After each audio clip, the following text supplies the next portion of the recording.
Alright, let's talk about Real Steel. The movie where humans don't fight each other. Nope, we're too soft for that now. Instead, we send robots into the ring to bash each other's metal faces in. You've got Hugh Jackman, who's playing a washed-up former boxer with the worst life decisions ever, and he's now managing robots. Yeah, I said robots, like metal punching machines with a serious case of don't mess with me. The dad, the guy who definitely should not be allowed to raise children. Okay, let's get into this dad situation, because Hugh Jackman's character, Charlie, is basically the worst dad in the history of bad dads. Not only does he owe so much money to every shady person in the world, but he's also dodging child support, ignoring his son, and treating him like some sort of inconvenient side project. Seriously, the guy's got no idea what it means to be a father. His idea of bonding with his kid is taking him to a robot fight, where they both cheer on a beat-up robot that probably belongs in a scrapyard instead of the ring. And the son, Max, he's just like, yeah, this is what I want from my dad, because apparently, a good robot fight makes up for the lack of any sort of emotional support or parenting. The robot, a literal trash can that turns into a fighting champion. Now, let's talk about the real star of the show, Adam, the robot.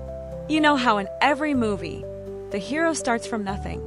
Well, Adam takes this to a whole new level. This robot is found in a junkyard, looking like it couldn't even knock over a soda, can let alone punch a heavyweight champion in the face.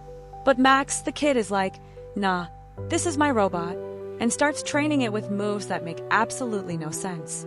But somehow, Adam learns how to fight, and suddenly it's out there, beating the crap out of other robots that are way stronger and probably cost more than the entire economy of a small country. Does this make any sense? Of course not. But do you care? No, because it's cool as hell. The dad's brilliant decision-making skills. Now let's get back to the dad, Charlie. He's basically one bad decision away from living under a bridge at any point in the movie. For starters, he's selling illegal robot parts like that's a normal side hustle. The guy is so out of touch with reality. He loses a robot to a junkyard fight, and it's not just any robot, it's his best fighter. So what does he do? He takes Adam, the robot he found in the trash, and somehow turns it into a fighter. This is like if I went to a garage sale, bought a broken-down lawnmower, and started entering it in NASCAR. It makes no sense, but somehow it works.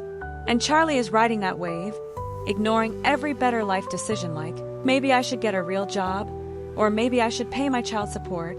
The training montage, because every hero needs one. Of course, no boxing movie would be complete without a training montage. And this one is like next level weird. Instead of doing push-ups or actual fighting, Charlie and Max basically teach Adam how to dance like a robot and punch in the air. It's like if Rocky was replaced by a bunch of robots throwing awkward jabs and a kid just yelling at it. You know what the worst part is? It works.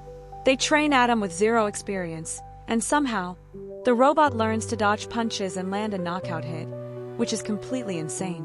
But hey, this is Hollywood, where bad decisions make you a hero and robots become champions. The finale, it's like Rocky but with robots and a lot less sense. The final fight is a beautiful mess. Adam, the robot who should have never been allowed in the ring in the first place, is now facing off against Zeus, the reigning champ of robot fights, which, by the way, is a giant, unstoppable machine that could probably rip Adam in half with a single punch. And yet, somehow, through pure determination, dumb luck, and lots of smoke and mirrors, Adam manages to pull off the impossible. And of course, Charlie, the dad who has no clue how to raise a child, is cheering him on like a true hero, as if this fight is going to make up for every bad decision he's ever made in his life. The moral of the story: don't be a bad dad, but robots are cool. At the end of the day, Real Steel is about second chances and redeeming yourself, but in a way that makes absolutely no sense. I mean, Charlie learns to be a better dad, Adam goes from a junkyard reject to a champion, and Max finally gets the dad he always wanted, because apparently, robots are the secret to good parenting. And honestly, if you can overlook all the ridiculous decisions, it's a movie about finding something worth fighting for, even if it's a robot.